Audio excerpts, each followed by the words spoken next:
दोस्तों, archaeological discoveries आज सारी दुनिया को अपनी ओर आकर्षित कर रही है और इसका कारण कुछ और नहीं बल्कि प्राचीन दुनिया के बारे में जानकारी को लेकर लोगों की जिज्ञासा है। हमारे इस वीडियो में हम आपको कुछ ऐसी अमेजिंग, इनक्रेडिबल और रहस्यमय आर्कियोलॉजिकल डिस्कवरीज के बारे में बताने वाले हैं जिनके बारे में जानने के बाद आप हैरान हो जाएंगे, क्योंकि आज इसमें हम आपको दुनिया का पहला सीवर सिस्टम, मायान सिविलाइजेशन का काला चेहरा और इंडस वैली सिविलाइजेशन के द्वारा बनाए गए दुनिया के पहले साइन बोर्ड के साथ साथ काफी कुछ बताने वाले हैं। तो चलिए शुरू करते हैं आज की हमारी इस मजेदार वीडियो को। दोस्तों, जहां बात रोमन सिविलाइजेशन की आती है तो वहां एक और बात सामने आती है और वो है रोमन पीपल के द्वारा बनाया गया सीवरेज और वाटर मैनेजमेंट सिस्टम। आपको बता दें कि यह दुनिया का ऐसा पहला सिविलाइजेशन है जिसने सीवर सिस्टम का निर्माण किया था। इस बात का खुलासा हाल ही में खोजे गए एक 1800 साल पुराने सीवर सिस्टम के मिलने के बाद हुआ था। इसे इसी साल यानी साल 2022 की मई में एंशिएंट मास्टारा टर्की में किए गए एक एक्सकेवेशन के दौरान खोजा गया था। और तो और इसी प्रोजेक्ट के दौरान वहां साल 2021 में एक अखाड़े को भी खोजा गया था और ये अखाड़ा भी लगभग आज से 1800 साल पुराना है। वैसे तो आज के समय इस सीवर सिस्टम के आसपास तक कोई नदी नहीं है, लेकिन इसके बावजूद भी एक्सपर्ट्स का ऐसा मानना है कि यहाँ पहले एक नदी जरूर हुआ करती होगी और इसी कारण से ये खोज आज एक अमेजिंग डिस्कवरी बनी हुई है।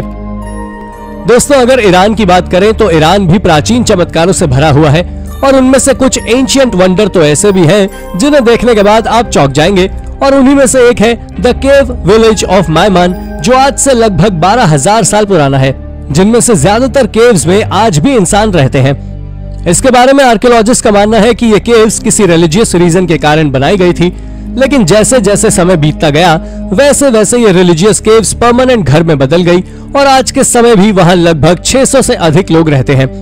इसके साथ ही आपको बता दें कि यह जगह इसलिए भी प्रसिद्ध है क्योंकि यहाँ से आज भी 12,000 साल पुराने आर्टिफैक्ट्स और कार्विंग्स देखने को मिल जाते हैं और ये वाकई एक इनक्रेडिबल डिस्कवरी है। दोस्तों, हमारे भारत के जलावरिया नाम के एक प्राचीन शहर से आर्कियोलॉजिस्ट को साल 1956 में दुनिया के सबसे प्राचीन साइन बोर्ड मिले थे। आपको बता दें कि यहाँ से आर्कियोलॉजिस्ट ने जितने भी साइन बोर्ड्स को खोजा था उनमें कुल 10 साइन मौजूद थे और इन्हें आज से 5000 साल पहले इंडस वैली सिविलाइजेशन के द्वारा बनाया गया था। इन सिंबल्स के बारे में तो आर्कियोलॉजिस्ट आज तक पता नहीं कर पाए हैं कि आखिर ये सिंबल किस चीज को रिप्रेजेंट करते हैं, लेकिन आर्कियोलॉजिस्ट ने इतना अंदाजा जरूर लगाया है कि ये सिंबल्स कभी न कभी किसी बिल्डिंग के ऊपर जरूर मौजूद थे। इसके साथ ही ये दुनिया का ऐसा पहला सिविलाइजेशन था जिसने दुनिया के सबसे पहले वाटर स्टोरेज सिस्टम का निर्माण भी किया था।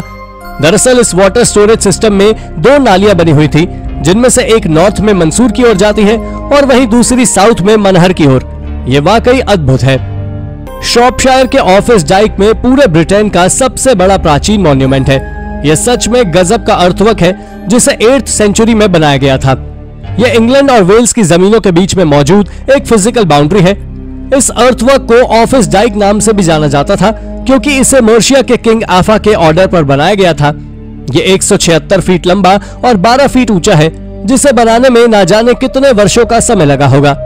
इसके बारे में एक्सपर्ट्स का मानना है कि ये मर्शिया के राजा के द्वारा वेल्स के लोगों को उनके देश में ही रहने के लिए बनाई गई थी ताकि वो सीमा को पार ना कर सके। ये सच में अजीब तरह की प्राचीन क्रिएशन है। दोस्तों, नॉर्वे में वाइकिंग एरा की स्वॉर्ड का मिलना कोई साधारण बात नहीं है, पर हाल ही में आर्कियोलॉजिस्ट ने वहां से एक स्वॉर्ड जरूर खोजी है। आपको बता दें कि इस स्वॉर्ड को लगभग आज से 1000 साल पुराने बरियल माउंट पर विंगियोरा ट्रॉन्डोलॉग में खोजा गया था। इस स्वॉर्ड के डिजाइन को देखते हुए आर्कियोलॉजिस्ट ने इस बात का अंदाजा लगाया था कि यह स्वॉर्ड किसी लेफ्ट हैंडेड योद्धा की थी और वो योद्धा कोई और नहीं बल्कि उसी कब्र के अंदर मौजूद व्यक्ति ही होगा। इसके साथ ही इस बरियल माउंट से 4 और भी ह्यूमन स्केलेटन्स मिले थे।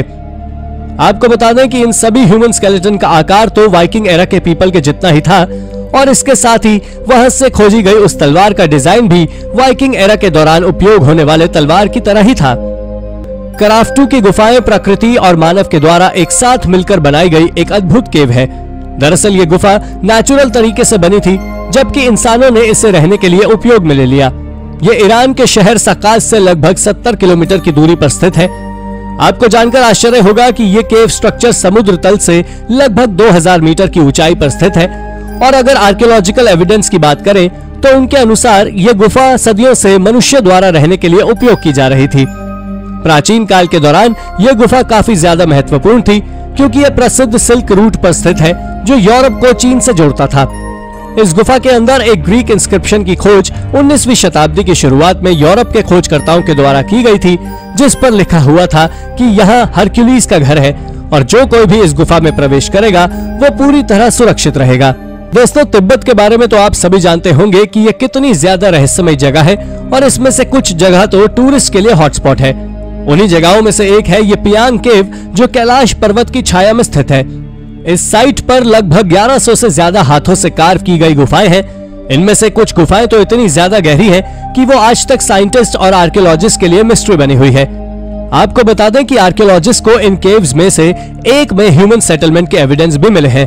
इसके साथ ही आर्कियोलॉजिस्ट ने वहां से 200 मेडिटेशन केव्स को भी खोजा है और उन्होंने इन केव्स का पता वहां से खोजे गए आर्किटेक्चर से लगाया है और इसी कारण से ये खोज आज हमारे इनक्रेडिबल आर्कियोलॉजिकल डिस्कवरीज की लिस्ट में है। द दाखले कैंसर केसेस।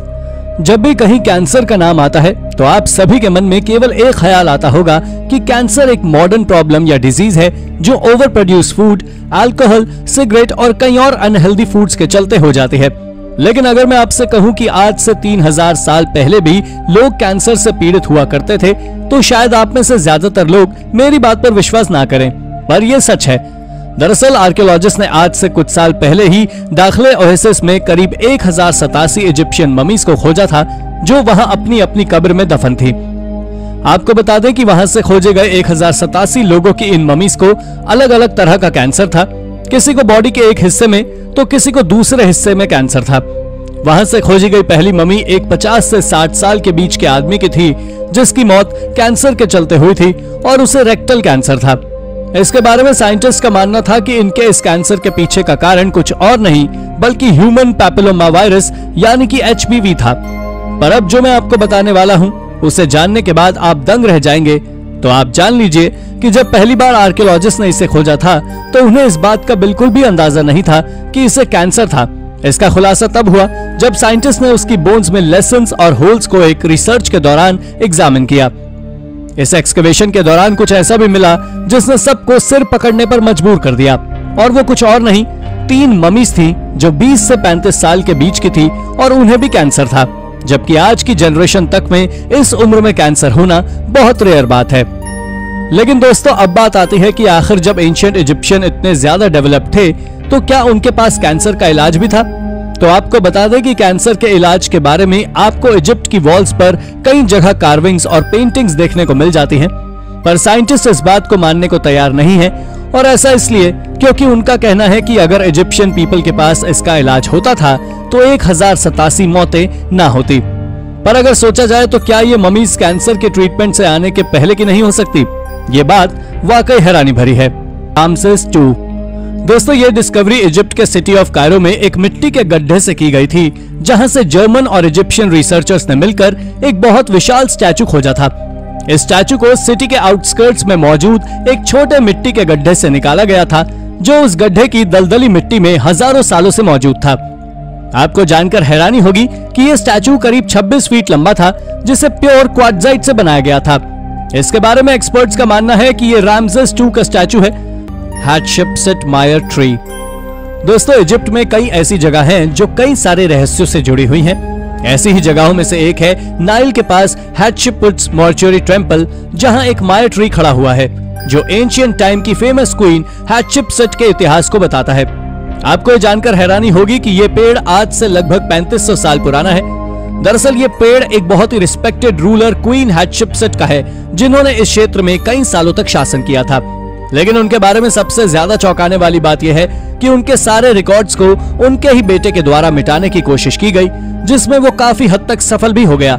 लेकिन इत्तेफाक से ये मायर ट्री बचा रह गया, जिसकी वजह से आज हम उनके इतिहास के बारे में जान पा रहे हैं।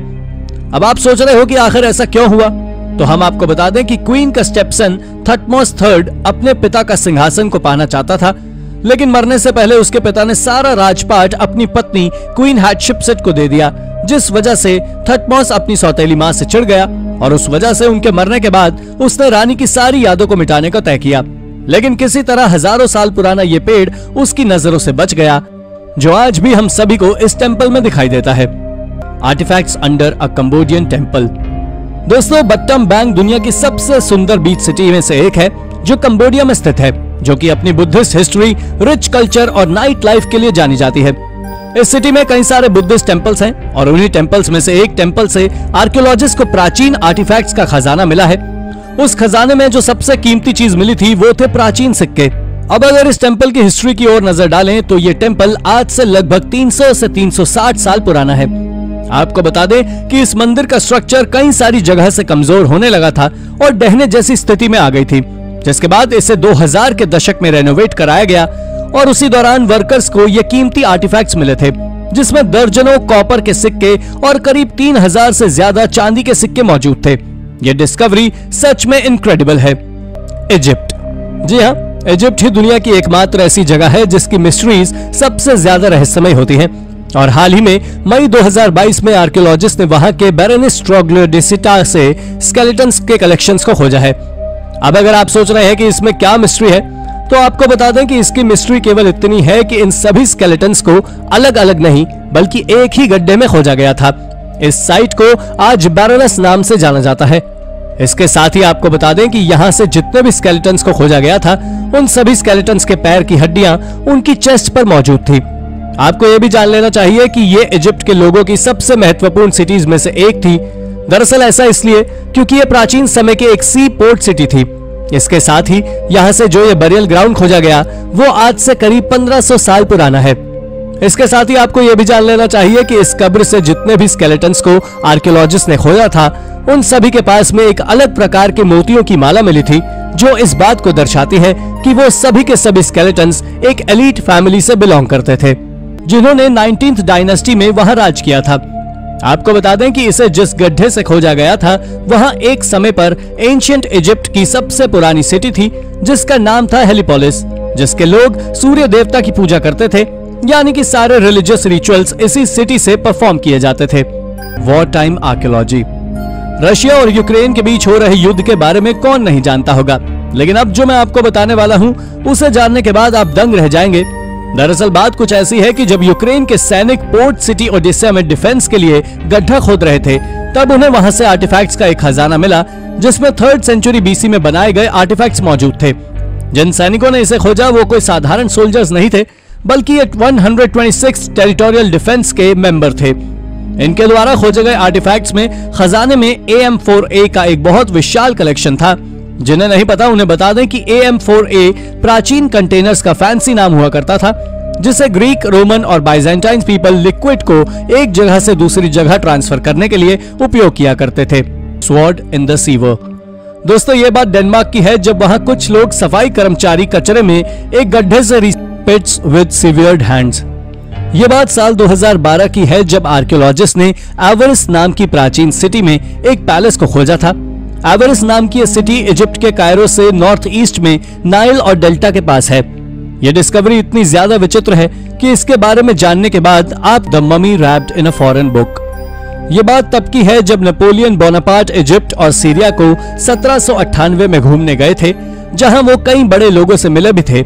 उन्होंने वहां कई चीजों की खोज की थी और तो और इजिप्टोलॉजी की फील्ड भी उन्होंने ही बनाई थी। उनकी उन खोजों में इजिप्शियन आर्टिफैक्ट्स जैसे पेपरी और इजिप्शियन ममीज और ना जाने कितनी सारी चीजों की खोजें शामिल थी, जिन्हें आज नील वैली म्यूजियम में रखा गया है। उनकी उन्हीं खोज में से एक है नेजी हैंजू की ममी, लेकिन इनके द्वारा खोजी गई ये ममी नाइल वैली म्यूजियम में नहीं बल्कि क्रोएशिया के ज़ाग्रेब म्यूजियम में रखा गया है। पर अगर अब आप सोच रहे हैं कि आखिर इस ममी में ऐसा क्या खास है, तो आपको बता दें कि इस ममी को लाइबर लेंटियो नाम की एक लैटिन किताब से कवर किया गया था, जो एक लिनन बुक है। इतना सब कुछ जान लेने के बाद अगर आपके मन में ख्याल आ रहा है कि जब इस ममी को नाइल वैली म्यूजियम के मालिक ने खोजा था, तो ये क्रोएशिया के म्यूजियम में कैसे पहुंची, तो आपको बता दें कि जब साल 1848 में ज़ाग्रेब म्यूजियम के मालिक सारी दुनिया के म्यूजियम्स को घूमने निकले, तब उन्होंने इसे देखा और देखते ही खरीद लिया। लेकिन अगर इसके रहस्य की बात करें तो इसका रहस्य ये है कि आखिर इस ममी को लैटिन भाषा में लिखी उस किताब से क्यों कवर किया गया। ये बात आज तक साइंटिस्ट पता नहीं कर सके हैं, कि रोंगटे खड़े हो जाएंगे। दरअसल बात कुछ ऐसी है कि आर्कियोलॉजिस्ट ने उस पैलेस के ग्राउंड फ्लोर पर 4 गड्ढों को खोजा था, लेकिन वो कोई साधारण गड्ढे नहीं थे, बल्कि उन पिट्स में से 2 पिट्स में एक एक ह्यूमन स्केलेटन के साथ 16 राइट हैंड्स मौजूद थे और वहीं 2 बचे हुए गड्ढों में भी 14-14 हाथ मौजूद थे। इनमें से 2 गड्ढों को उस पैलेस के थ्रोन रूम यानी राज्यसभा वाले रूम में खोजा गया था और 2 वहीं पास के दूसरे कमरे में मौजूद थे। आपको जानकारी दे दें कि इन खोजे गए हाथों में से कुछ का आकार नॉर्मल हाथ से बड़ा था, तो वहीं कुछ हाथों का आकार इतना ज्यादा बड़ा था कि वो देखने में किसी जायंट की हाथ की तरह नजर आ रहे थे। जब आर्कियोलॉजिस्ट ने वहां से खोजे गए इन हाथों की कार्बन डेटिंग की तो पाया कि ये हाथ आज से 3600 साल पुराने हैं और उस समय पर इस जगह पर हिक्सोस पीपल का राज हुआ करता था, जो इजिप्ट के नॉर्दर्न कनान पर कब्जा करे हुए थे। एक्सपर्ट्स का मानना तो ये भी है कि ये जो पैलेस उन्होंने खोजा है ये भी एक हिक्सोस रूलर किंग कायान का ही है। इसके साथ ही आर्कियोलॉजिस्ट ने वहां से एक कार्विंग को भी खोजा था, जिसमें यह दिखाया गया था कि एक सैनिक दुश्मनों का हाथ काटकर सोने के बदले उसे बेच रहा है और ये इमेज उन हैंड्स के काटे जाने के 400 साल बाद की है। पर वो ऐसा क्यों करते थे, ये बात वाकई रहस्यमयी है। साइकिलिंग के लिए कचरा निकाल रहे थे, तभी उन्हें वहां से एक स्वॉर्ड मिली। इस स्वॉर्ड का मिलना कोई साधारण बात नहीं थी, क्योंकि ये स्वॉर्ड 12th सेंचुरी में बनाई गई थी, यानी कि ये मिडिवल एरा के दौरान की थी, जिसे आज लगभग 1000 साल पूरे हो चुके हैं। आपको बता दें कि जब नॉर्दर्न जटलैंड के हिस्टोरिकल म्यूजियम के आर्कियोलॉजिस्ट केनेथ नियल्सन के द्वारा इस स्वॉर्ड की जांच की गई, तब उन्होंने बताया कि ये 1300 के दशक में खो गई थी और उसके बाद इसे हाल ही में उस सिटी के सबसे बड़े और सबसे पुराने कचरे के गड्ढे से खोजा गया है।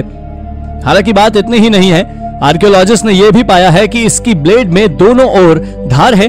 इसके साथ ही वो धार अब भी शार्प है और यह हिस्ट्री की सबसे अजीब खोजों में से एक है। Goddess buried in the field. ये खोज अबू ऐद नाम के एक पैलेस्टीनियन के किसान के द्वारा की गई थी।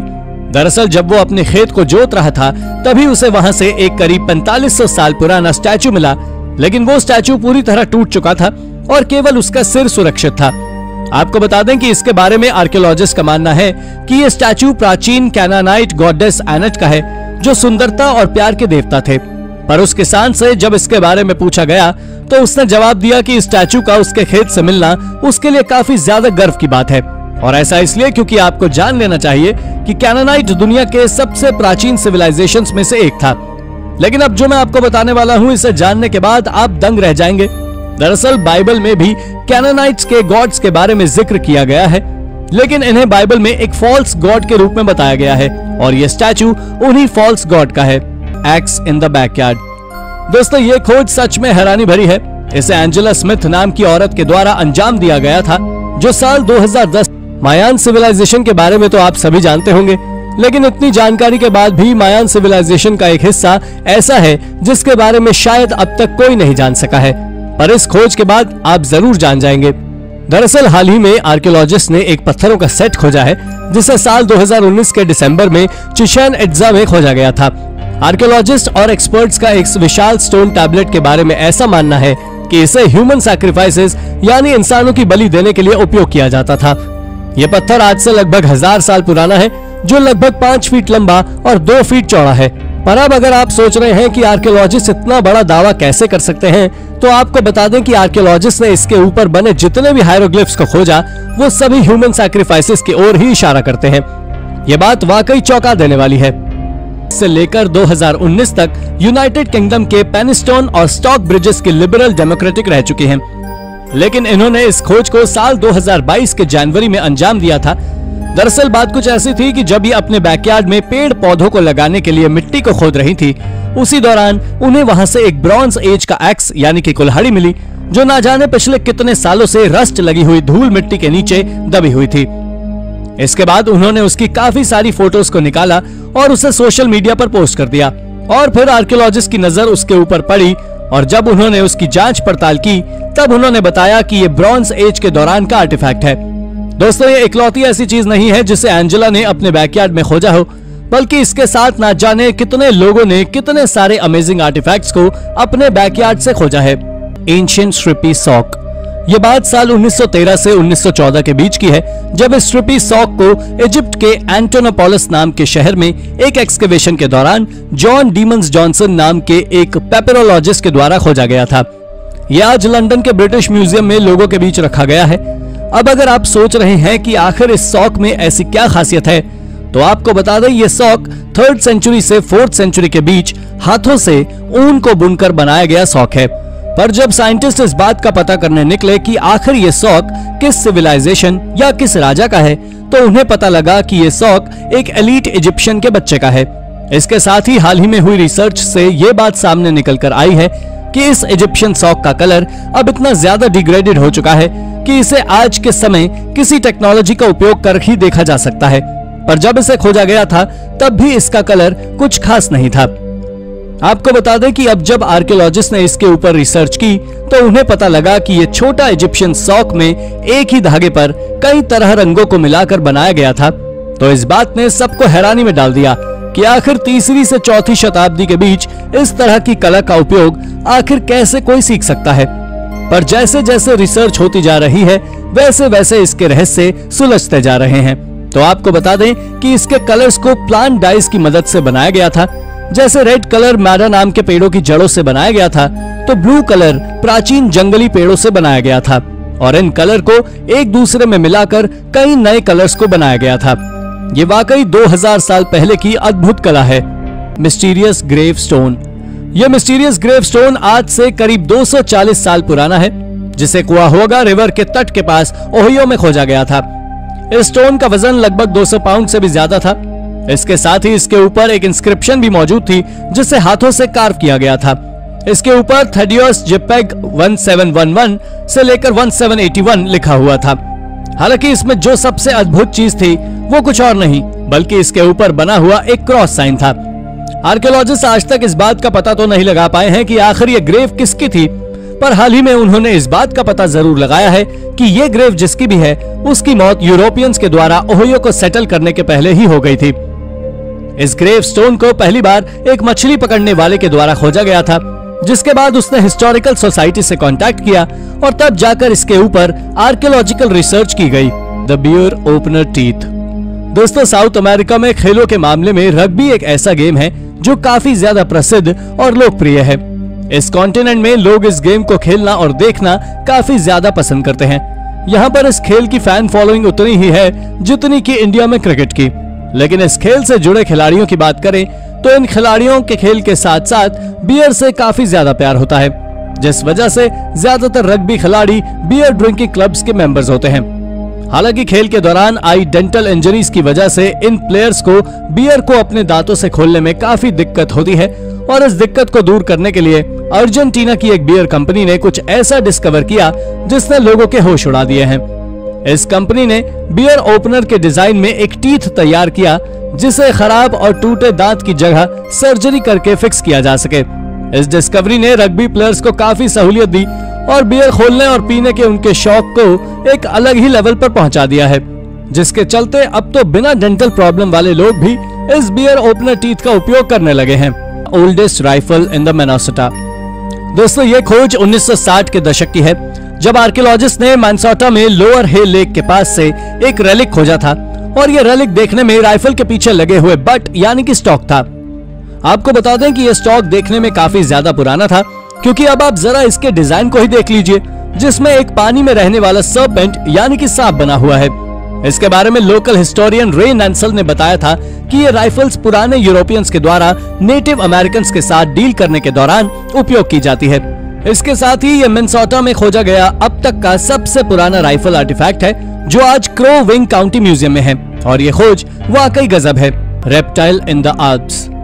हाल ही में एक आर्कियोलॉजिस्ट को विशाल मरीन रेप्टाइल का दांत मिला है, जिसे स्विस एल्प्स की ऊंचाई में खोजा गया है। आपको दोस्तों, ये डिस्कवरी इजिप्ट के सिटी ऑफ कायरो में एक मिट्टी के गड्ढे से की गई थी, जहां से जर्मन और इजिप्शियन रिसर्चर्स ने मिलकर एक बहुत विशाल स्टैचू खोजा था। इस स्टैचू को सिटी के आउटस्कर्ट्स में मौजूद एक छोटे मिट्टी के गड्ढे से निकाला गया था, जो उस गड्ढे की दलदली मिट्टी में हजारों सालों से मौजूद था।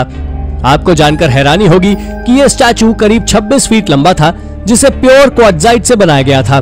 इसके बारे में एक्सपर्ट्स का मानना है कि रामसेस II का स्टैचू है, जिन्होंने 19 डायनेस्टी में वहां राज किया था।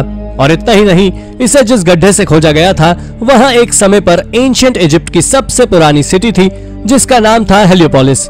वहां के लोग सूर्य देवता की पूजा करते थे, यानी कि सारे रिलीजियस रिचुअल्स इसी सिटी में परफॉर्म किए जाते थे। ये बात जानकर हैरानी होगी कि एक्सपर्ट्स के अनुसार ये पृथ्वी पर खोजा गया अब तक का सबसे बड़ा दांत है, जो कि लिवियाथन नाम की एक प्री हिस्टोरिक स्पीशीज से ताल्लुक रखता है। ये जीव आज से लाखों सालों पहले प्रीमोर्डियल ओशन में रहा करता था।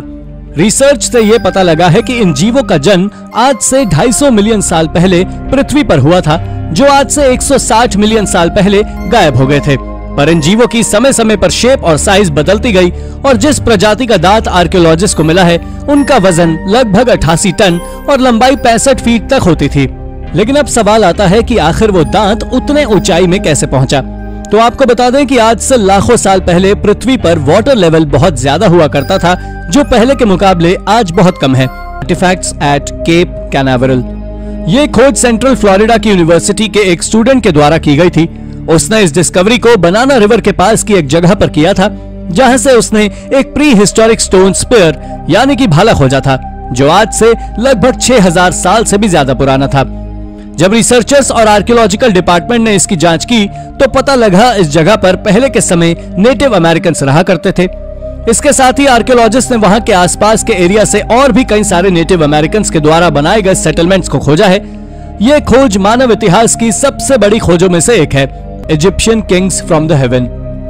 दोस्तों, दुनिया के सबसे पुराने कल्चर्स में से एक इजिप्शियन कल्चर के लोग हेवनली गॉड्स में कितना यकीन रखते थे, यह तो हम सभी जानते ही हैं। लेकिन क्या आप जानते हैं कि इन हेवनली गॉड्स के बारे में एंशिएंट इजिप्ट के मिस्टीरियस स्क्रिप्चर्स क्या कहते हैं? आपको यह जानकर हैरानी होगी कि एंशिएंट इजिप्शियंस कल्चर में इजिप्शियंस अपने गॉड्स को एज अ किंग मानते थे। इसको प्रूव करने के लिए एक मिस्टीरियस लिस्ट का हवाला दिया गया, जिसे ट्यूरिन किंग लिस्ट के नाम से जाना जाता है। इस लिस्ट के बारे में कहा जाता है कि इस लिस्ट को आज से लगभग 3000 साल पहले इजिप्शियन फेरोह रामेसेस II के रूल के दौरान बनाया गया था। लेकिन इस लिस्ट की सबसे चौंकाने वाली बात यह है कि इस लिस्ट में 15th डायनेस्टी तक के सारे रूलर्स और उनके रूल करने की ड्यूरेशन को बड़े ही शानदार तरीके से जमाया गया है। लेकिन इस लिस्ट में कई ऐसे चौंकाने वाले नाम हैं जो काफी पहले के हैं, यानी कि तब के जब इजिप्ट में कोई प्रॉपर रूलिंग नहीं होती थी। इन नामों के बारे में स्कॉलर्स मानते हैं कि यही वो एविडेंस है जो इस तरफ इंडिकेट करते हैं कि इस रीजन में पहले गॉड्स या आसमान से उतरे लोग राज करते थे। हालांकि सच्चाई क्या है क्या नहीं ये तो नहीं पता, लेकिन इस लिस्ट ने इस चैप्टर को जरूर थोड़ा सा सस्पेंसफुल बना दिया है कि आखिर इजिप्शियन सच में इस बात को मानते थे कि उन पर भगवानों ने राज किया है। The sphere of destiny. दोस्तों, पूरी दुनिया में शायद ही ऐसी कोई हिस्टोरिकल चीज होगी जिसके इतने सारे नाम हो, जैसे Holi lens, the lens of Longinus, the sphere of Longinus और स्पेयर ऑफ क्राइस्ट। कहा जाता है कि इसी लैंस से जीसस क्राइस्ट को क्रॉस पर क्रूसिफाइड किया गया था और इसकी पूरी जानकारी गॉस्पेल ऑफ जॉन बुक में पढ़ने को मिलती है। आपको जानकर शौक लगेगा कि ये स्पेयर 300 AD के आसपास हेलेना ऑफ कॉन्स्टेंटिनोपल द्वारा ट्रैवलिंग के दौरान खोजी गई। हालांकि आज ये स्पेयर कहाँ है किसी को भी इसकी जानकारी नहीं है। आपको जानकर अजीब लगेगा कि एडोल्फ हिटलर इस स्पेयर से इतना ज्यादा ऑब्सेस था कि उसने इसे ढूंढने के लिए कई लोगों को लगा रखा था और ढूंढने वाले को इनाम देने का वादा किया था। और शायद यही कारण है जिसने मिडिल एज में इस स्पेयर को बहुत ही इंपॉर्टेंट रेलिक बना दिया था। एक्सपर्ट डॉक्टर हार्वर्ड बुशनर के अनुसार इसे वर्ल्ड वॉर II के बाद नाजी के खजाने के साथ अंटार्कटिका भेज दिया गया था और फिर 1970s में इसे नाजी की सीक्रेट सोसाइटी में रीडिस्कवर किया गया, जो आज यूरोप में हिडन है। वेल दोस्तों, इन सभी बातों में कितनी सच्चाई है ये अभी तक एक मिस्ट्री ही बनी है जिसे कोई भी सुलझा नहीं पाया है। The first exorcism. दोस्तों, आपने कई लोगों को देखा होगा जो अजीब अजीब तरीकों से भूत भगाने के दावे किया करते हैं, लेकिन क्या आप जानते हैं कि दुनिया में सबसे पहली बार भूत भगाने की शुरुआत जिसे एक्सॉर्सिज्म कहा जाता है वो कब हुआ था?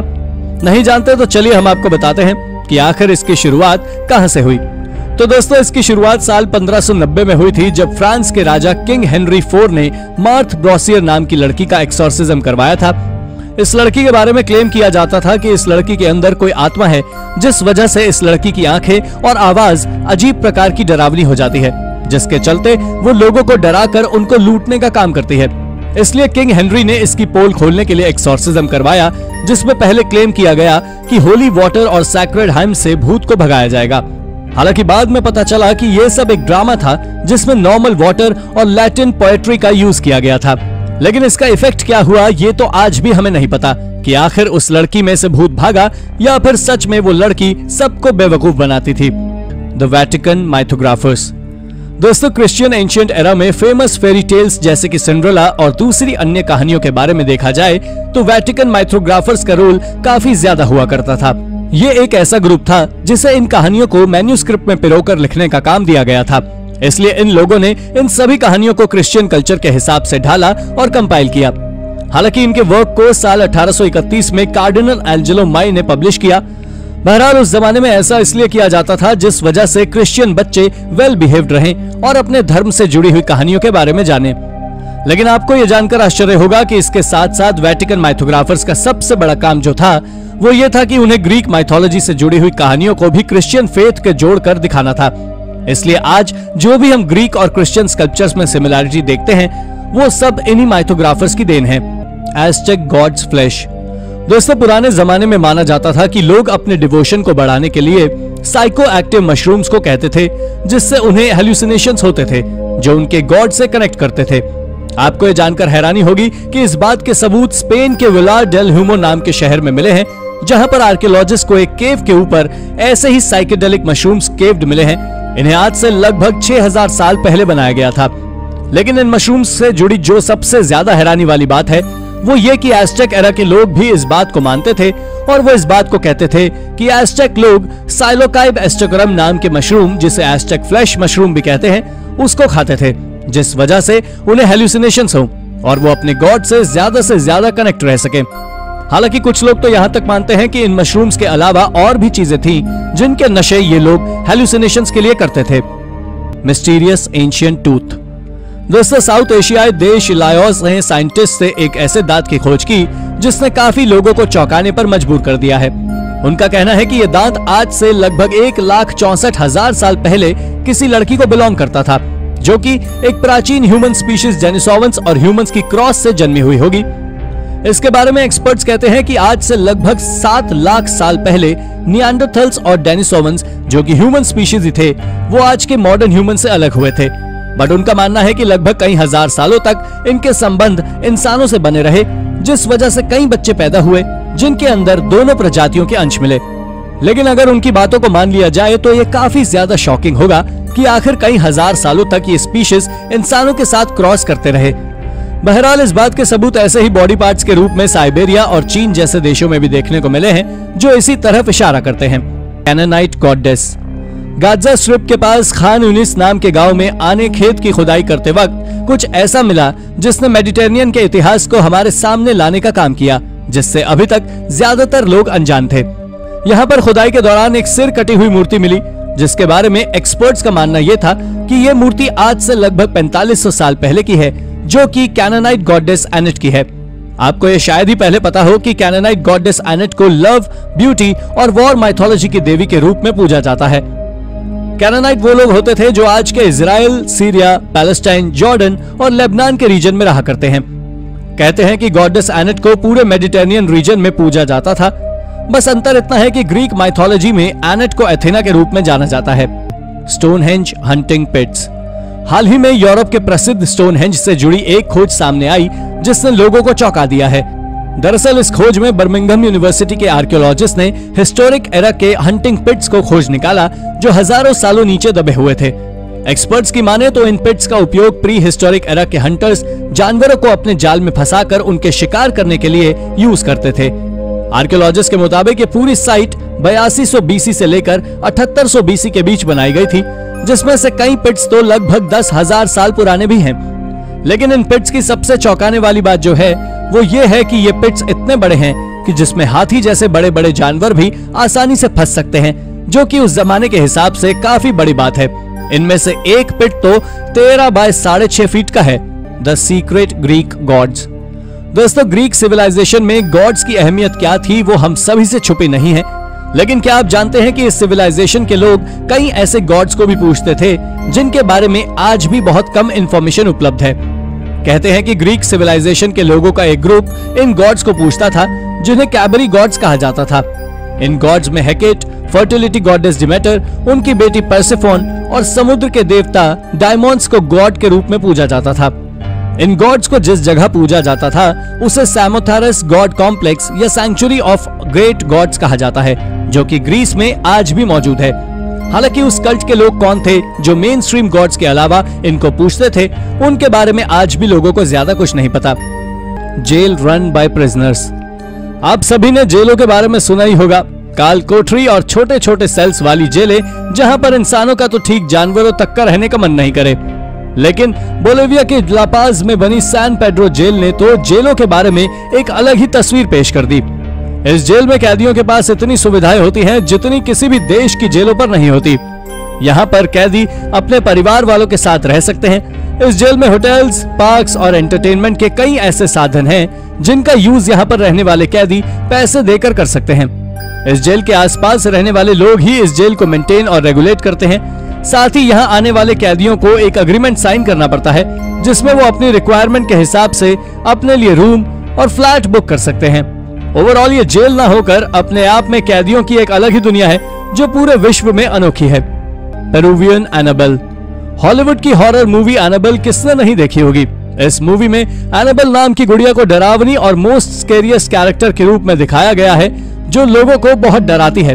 हालांकि वो तो सिर्फ एक मूवी है, लेकिन साउथ अमेरिकी देश पेरू में रहने वाली न्यूनेस फैमिली के घर एक एक गुड़िया की कहानी बिल्कुल एनाबेल जैसी है। इस फैमिली के पास भी एक ब्लू आईज और ब्लॉन्ड हेयर वाली एक गुड़िया है जिसका नाम सरिता है, जिसको लेकर वो क्लेम करते हैं कि उसमें आत्माओं का घर है। वो लोग कहते हैं कि उनके सोने के बाद ये गुड़िया पूरे घर में घूमती है और अजीब अजीब प्रकार की आवाजें निकालती है और उनको परेशान करती है। हालांकि इससे छुटकारा पाने के लिए उन्होंने कई उपाय करने की कोशिश की, लेकिन उन्हें अभी भी इस गुड़िया की काली ताकतों से छुटकारा नहीं मिल पाया है। मिस्टीरियस ब्लैक गू। दोस्तों, इस खोज के बाद आप जरूर इजिप्शियन पीपल के रहस्यमय होने का अंदाजा लगा सकते हैं। दरअसल बात कुछ ऐसी है कि एंशिएंट इजिप्ट के लोग मरे हुए लोगों को दफनाने के लिए कई अलग अलग तरह के तरीकों का उपयोग किया करते थे और उन्हीं में से एक है ये रहस्यमय ब्लैक गू, जिसे अब तक कई सारे एंशिएंट इजिप्ट के ममी केसेस पर खोजा जा चुका है। जिसका सबसे अच्छा एग्जाम्पल जेड हैंसन इवांका का ममी कॉफिन है जो पूरी तरह उस ब्लैक गू से कवर्ड था। आपको जान लेना चाहिए कि जेड हंसुआ इवांका आज से 3000 साल पहले इजिप्ट में रहा करते थे, जिन्होंने ना जाने कितने सालों तक एनेक के एमोन टेम्पल में एक हाई प्रीस्ट के रूप में अपना काम किया है।